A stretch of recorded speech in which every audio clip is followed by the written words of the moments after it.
Okay, तो इस video में हम हमारे जो रिमेनिंग लिपिड्स थे उनके बारे में पढ़ने वाले हैं। ठीक है, रिमेनिंग लिपिड्स में हमारे स्टेरॉल्स, प्रेनॉल्स, सैक्रोलिपिड्स एंड पॉलीकीटाइड्स आ जाएंगे। ठीक है, ये वीडियो उतनी लॉन्ग नहीं होने वाली है बिकॉज हम इन जितने भी बचे लिपिड्स हैं इनमें से किसी में भी बहुत ज़्यादा डिटेल में नहीं जाएंगे। हाँ, स्टेरॉल के स्ट्रक्चर्स के बारे में हमें थोड़ा पढ़ना रहेगा, जैसा आप देख सकते हो। रिमेनिंग जो 3 हमारे लिपिड्स हैं उनके बारे में हम उतना डिटेल में नहीं पढ़ने वाले हैं। ठीक है, मैं बस 1-2 लाइन की स्टेटमेंट बता के छोड़ दूंगा। स्टेरॉल्स का स्ट्रक्चर जो है हमें थोड़ा ध्यान से देखना है। ठीक है, वो देख लेते हैं। तो स्टेरॉल्स होते क्या हैं? स्टेरॉल जो है आपका जो 5th क्लास ऑफ लिपिड होता है। ठीक है, ये आपके डेरिवेटिव्स होते हैं ऑफ स्टेरॉइड्स। ठीक है, अब स्टेरॉइड क्या होता है हम बताएंगे। ठीक है, in which the hydrogen of at the 3rd carbon is replaced by the hydroxyl group in ring A. Statement का क्या मतलब होता है हम समझाने की कोशिश करते हैं। देखिए, सबसे पहले क्या होता है कि ये अगर इस स्ट्रक्चर को आप ध्यान से देखें, ठीक है, तो ये जो स्ट्रक्चर होता है इसको गोनेन कहते हैं। इस स्ट्रक्चर की क्या क्या फीचर्स जरा इसके बारे में हम देखते हैं। तो सबसे पहले अगर आप इसमें नंबरिंग देखोगे तो इसमें टोटल 17 कार्बन आइटम्स आ रहे हैं। तो 17 कार्बन का स्ट्रक्चर है जिसमें, और ये 17 कार्बन जो है यहाँ पे 4 रिंग बना रहे हैं। ठीक है, 4 fused rings label as ABCD। ठीक है, 4 रिंग्स आपको देखने को मिल रहे हैं और चारों रिंग्स फ्यूज्ड हैं, मतलब जुड़े हुए हैं आपस में। और इन रिंग्स को हम A, B, C और D जो है वो लेबल कर रहे हैं। इनमें से जो 3 रिंग है A, B और C, ये 6 मेंबर्ड रिंग्स हैं, मतलब क्या कहते हैं, साइक्लोहेक्सेन के जैसी रिंग्स हैं। ठीक है, 6 मेंबर्ड रिंग्स हैं। और जो लास्ट रिंग है जिसको हम D लेबल कर रहे हैं वो एक 5 मेंबर्ड रिंग है। तो 3 जो इसमें 6 मेंबर्ड रिंग्स हैं जिनको हम ABC लेबल करते हैं, और एक 5 मेंबर्ड रिंग है जिसको रिंग D हम लेबल कर रहे हैं। ये जो स्ट्रक्चर होता है ये ऑलमोस्ट प्लेनर होता है। ठीक है, एग्जैक्टली प्लेनर नहीं होता है, बट क्योंकि ये रिंग आपस में जुड़े हुए हैं and due to the geometry, molecule की जो ज्योमेट्री होती है उसके वजह से ये जो स्ट्रक्चर होता है वो ऑलमोस्ट फ्लैट या प्लेनर होता है। ठीक है, और जो नंबरिंग हमने यहाँ पे कर रखी है ये IUPAC नॉमेनक्लेचर के अकॉर्डिंग इसमें नंबरिंग कर रखी है। ये आपको याद नहीं करने की ज़रूरत है, बट नंबरिंग किस लिए करी है वो अभी हम समझाएंगे आपको। तो ये जो मेन स्ट्रक्चर होता है इसको गोनेन कहते हैं। ये स्टेरॉइड का ये कोर स्ट्रक्चर होता है। ठीक है, स्टेरॉइड्स क्या होते हैं हम आगे पढ़ेंगे। ठीक है, तो गोनेन जो है ये, इस स्ट्रक्चर को हम गोनेन कहते हैं। अब गोनेन में अगर आप जो 3rd कार्बन आइटम है, ठीक है, IUPAC नंबरिंग के अकॉर्डिंग रिंग A में जो ये वाला कार्बन आइटम होता है इसको 3rd नंबर करा जाता है। 3rd कार्बन आइटम पे यहाँ पे हमने कुछ नहीं बना रखा तो इस पर हाइड्रोजन होगा ऑब्वियसली।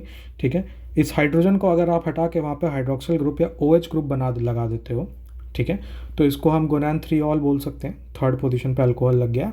ये हमारा जो सिंपलेस्ट स्टेरॉल होता है ये वो होता है। ठीक है, तो जो हम स्टेरॉल लिपिड्स के बारे में पढ़ने वाले हैं ये सबसे सिंपलेस्ट स्टेरॉल आपका कहलाता है। तो अब आप समझ सकते हो कि स्टेरॉल में जो कोर स्ट्रक्चर होता है वो गोनेन का कोर स्ट्रक्चर होता है। ठीक है, और 3rd कार्बन आइटम पे आपका जो है अल्कोहल ग्रुप, OH ग्रुप लगा रहना चाहिए, तो वो आपका स्टेरॉल हो जाता है। ठीक है, ये जो चीज़ होती है ये स्टेरॉल का कोर स्ट्रक्चर हो जाता है। अब आप इसमें अपने अकॉर्डिंग चेंजेस कर सकते हो। ठीक है, आप चाहो तो अलग अलग ग्रुप लगा सकते हो, अलग अलग जगह पाई बॉन्ड इंट्रोड्यूस कर सकते हो, तो आप डिफरेंट वैरायटी ऑफ स्टेरॉल्स बना सकते हो। बट ये जो होता है ये स्टेरॉल का कोर स्ट्रक्चर होता है। तो आप देख सकते हो यहाँ पे डेफिनेशन अब क्लियर हो गई होगी कि क्या कहते हैं। ये स्टेरॉइड के डेरिवेटिव्स होते हैं in which the hydrogen atom at the 3rd carbon पे जो हाइड्रोजन है is replaced by a hydroxyl group in ring A. Ring A में 3rd कार्बन पे जो हाइड्रोजन है वो हाइड्रोक्सिल ग्रुप से रिप्लेस हो गया है। तो जो रिजल्टिंग स्ट्रक्चर होता है, ठीक है, ये आपका सिंपलेस्ट स्टेरॉल होता है। अब इसी स्टेरॉल में आप अलग अलग चीज़ें इंट्रोड्यूस कर सकते हो, अलग अलग फंक्शनल ग्रुप इंट्रोड्यूस कर सकते हो, साइड चेन इंट्रोड्यूस कर सकते हो, डबल बॉन्ड इंट्रोड्यूस कर सकते हो। ठीक है, तो आप डिफरेंट वैरायटी ऑफ स्टेरॉल्स बना सकते हो, जिसमें से सबसे इंपॉर्टेंट जो स्टेरॉल होता है जो प्लांट टिश्यू एनिमल टिश्यू में सबसे ज़्यादा प्रेजेंट रहता है वो आपका कोलेस्ट्रॉल होता है। नाम आपने सुना होगा। ठीक है, कोलेस्ट्रॉल एनिमल टिश्यू में प्रेजेंट रहता है, प्लांट टिश्यू में कोलेस्ट्रॉल नहीं पाया जाता है, एनिमल टिश्यू में पाया जाता है। तो आप देख सकते हो कि जो कोर स्ट्रक्चर है जो मैंने पिंक में ड्रॉ कर रखा है वो एकदम सेम है। ठीक है, जैसा ऊपर ये हमारे सिंपलेस्ट स्टेरॉल में था, सेम कोर स्ट्रक्चर यहाँ पे है, पिंक में मैंने ड्रॉ कर रखा है। ठीक है, कुछ एडिशनल हाइड्रोजन आइटम या मिथाइल ग्रुप, जैसे यहाँ पे और यहाँ पे आपका मिथाइल ग्रुप आ गया है। ठीक है, यहाँ पे आपका एक एक्स्ट्रा डबल बॉन्ड आ गया है। ठीक है, तो वो कुछ चीज़ें हमने एक्स्ट्रा ऐड कर दी हैं। 17th कार्बन आइटम पे आपका एक एल्काइल ग्रुप एडिशनल आके अटैच हो गया है, बट जो कोर स्टेरॉइड न्यूक्लियस है वो अनचेंज्ड है। ठीक है, ये हमारा जो कोर स्टेरॉइड न्यूक्लियस है पिंक कलर में जो हमने ड्रॉ किया है ये अनचेंज्ड है। ठीक है, 3rd कार्बन आइटम पे आप क्लियरली देख सकते हो कि आपका हाइड्रोक्सिल ग्रुप प्रेजेंट है। ओके, OH ग्रुप प्रेजेंट है जो कि आपका यहाँ पे पोलर हेड की तरह बिहेव कर रहा है। राइट। एंड 17th कार्बन जो कि हमारा रिंग का या जो स्टेरॉइड कोर है उसका जो लास्ट कार्बन आइटम है, ठीक है, 17 कार्बन आइटम्स थे, इस वाले कार्बन आइटम को हमने 17 नंबर किया अकॉर्डिंग टू IUPAC नोमेनक्लेचर। वहाँ पे एक एल्काइल ग्रुप आके जुड़ा हुआ है, तो ये एल्काइल ग्रुप जो है वो आपका नॉन पोलर टेल की तरह बिहेव कर रहा है, क्योंकि इसमें कोई इलेक्ट्रॉन लविंग स्पीशीज़ नहीं है, तो ये नॉन पोलर टेल की तरह बिहेव कर रहा है। ठीक, ये एल्काइल साइड चेन है, ये आपका हाइड्रोफोबिक पार्ट है। एंड OH आपका ऑब्वियसली जो है वो पोलर पार्ट है, तो ये हाइड्रोफिलिक पार्ट हो जाएगा। ठीक, ये वाला इतना जो हिस्सा ये आपका स्टेरॉइड न्यूक्लियस है जो हमने ऊपर आपको बता रखा है। ठीक है, और ये कोलेस्ट्रॉल का आपका स्ट्रक्चर है। ठीक है, ये मेजर स्टेरॉल होता है एनिमल टिश्यू में। अब इसमें एक चीज़ और आप नोटिस करोगे अगर, ठीक है, तो मैंने इसके लेंथ के बारे में बात कर रखी है। तो लेंथ जो है पूरे जो कोलेस्ट्रॉल मॉलिक्यूल का जो लेंथ होता है, ठीक है, ऑब्वियसली इस कोलेस्ट्रॉल मॉलिक्यूल में अगर आप देखोगे तो इसमें 17 से ज़्यादा कार्बन आइटम है। ठीक है, क्योंकि आपका जो स्टेरॉइड का न्यूक्लियस है वही 17 कार्बन आइटम्स का बना है, फिर 18, 19, 20, 21, 22, 23, 24 कार्बन आइटम्स आपके कोलेस्ट्रॉल में यहाँ प्रेजेंट है। ठीक है, बट आपका जो पूरे मॉलिक्यूल का लेंथ है, ठीक है, वो श्रिंक हो जाता है। श्रिंक क्यों होता है? बिकॉज आपके जो कई कार्बन आइटम्स हैं वो रिंग फॉर्मेशन में इन्वॉल्व हो गए हैं। ठीक है, मोस्टली 17 कार्बन आइटम जो है वो रिंग फॉर्मेशन में इन्वॉल्व हो गए हैं। तो ऑल्दो बहुत ज़्यादा कार्बन आइटम्स हैं, बट जो पूरे कोलेस्ट्रॉल मॉलिक्यूल का लेंथ होता है, ठीक है, वो कंपेरेबल होता है to a 16 carbon open chain fatty acid. ठीक है, 16 कार्बन के fatty open chain fatty acid के सिमिलर लेंथ होती है इस कोलेस्ट्रॉल मॉलिक्यूल की। ठीक, तो ये तो बस एक जैसे क्या कहते हैं लेंथ का या स्ट्रक्चरल फीचर है कोलेस्ट्रॉल का। ठीक, अलग अलग स्टेरॉल्स की अलग अलग लेंथ होगी, बट यहाँ पे इसका हमने इस तरह से ये फीचर हमने बता रखा है।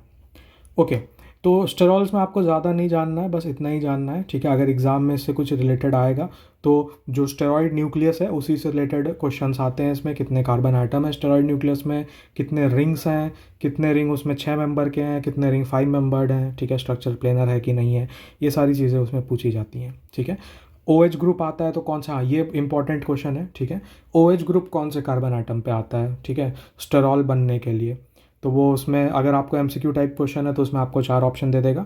तो आपको ध्यान रखना है कि 3rd कार्बन पे OH आना चाहिए, तभी वो जो है आपका स्टेरॉल कहलाता है। तो यही मेन आपका इम्पॉर्टेंट इसका स्ट्रक्चरल फीचर है।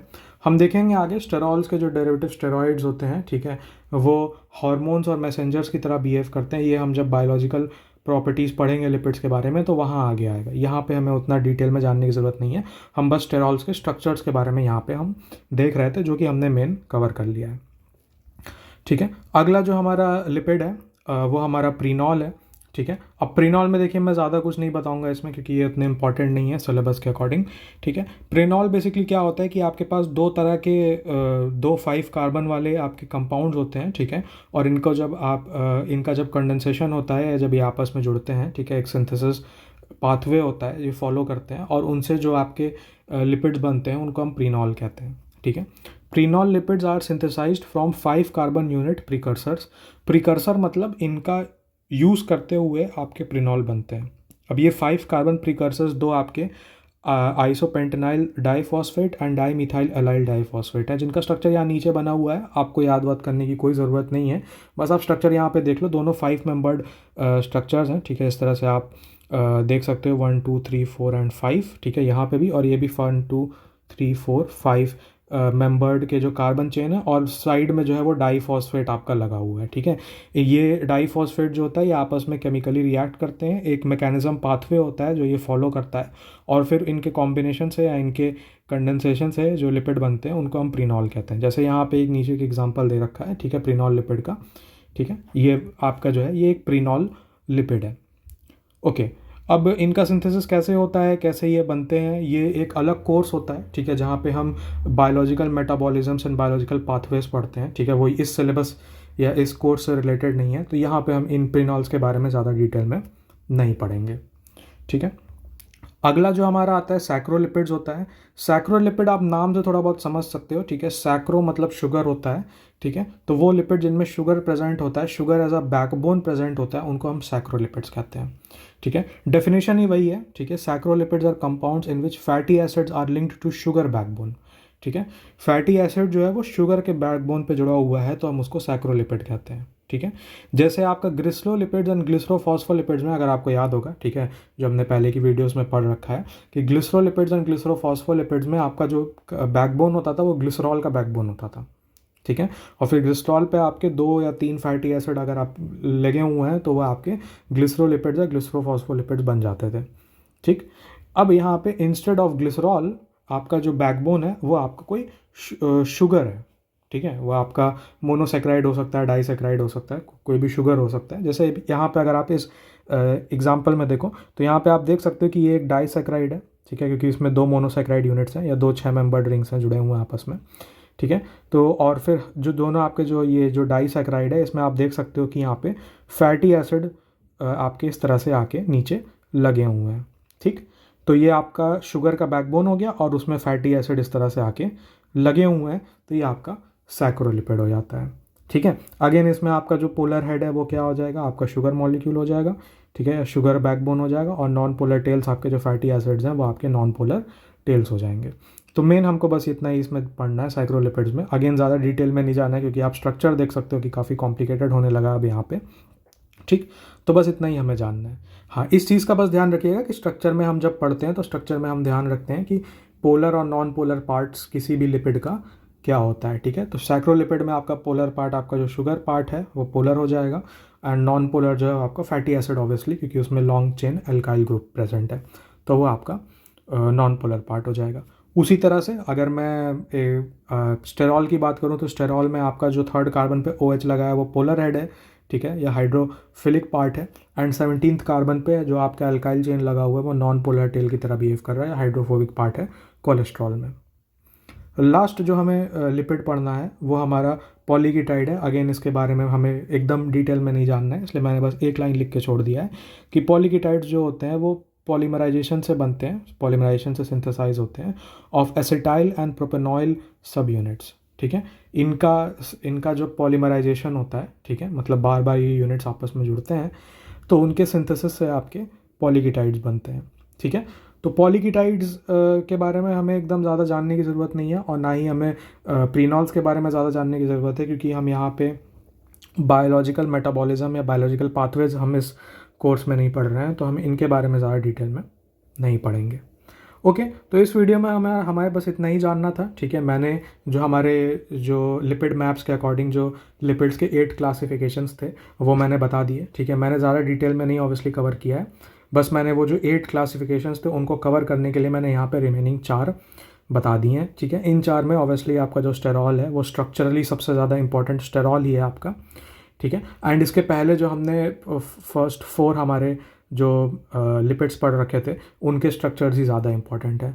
अब इन वीडियोस के बाद क्या होगा कि हमने, अगर आपको याद होगा, एकदम स्टार्टिंग में जब हम लिपिड स्टार्ट किए थे तो हमने हमारे लिपिड्स को 2 तरह से क्लासीफाई किया था। एक ऑब्वियसली उनके स्ट्रक्चर्स के अकॉर्डिंग, ठीक है, कि उनके अंदर किस तरह से वो सिंथेसाइज हुए हैं। तो lipid metabolites and pathway synthesis के अकॉर्डिंग लिपिड मैप्स को हमने ये लिपिड्स को 8 तरह से क्लासीफाई किया था, जिनमें ये 4 हमने डिटेल में पढ़ा। स्टेरॉल का हमने बस स्ट्रक्चर देखा, एंड ये 3 हमें उतने अच्छे से जानने की ज़रूरत नहीं है। और फिर दूसरा जो क्लासिफिकेशन था based on the biological function था। अब आगे की वीडियोस जो हैं वो इन्हीं के बारे में होने वाली हैं, जिनमें हम स्टोरेज एंड स्ट्रक्चर लिपिड्स के बारे में ज़्यादा डिटेल में पढ़ेंगे, ठीक है। एंड रिमेनिंग जो 4 हमारे बायोलॉजिकल फंक्शंस हैं इनके बस हम कुछ एग्जांपल्स देके आपको छोड़ देंगे। तो नेक्स्ट वीडियोज़ जो आगे की होने वाली हैं वो basically storage and structure lipids की होने वाली है। इस वीडियो को हम यहाँ तक इतना रखते हैं, और हमने जो हमारे सारे 8 क्लासिफिकेशंस थे लिपिड्स के वो यहाँ तक कवर कर लिए हैं, ठीक है।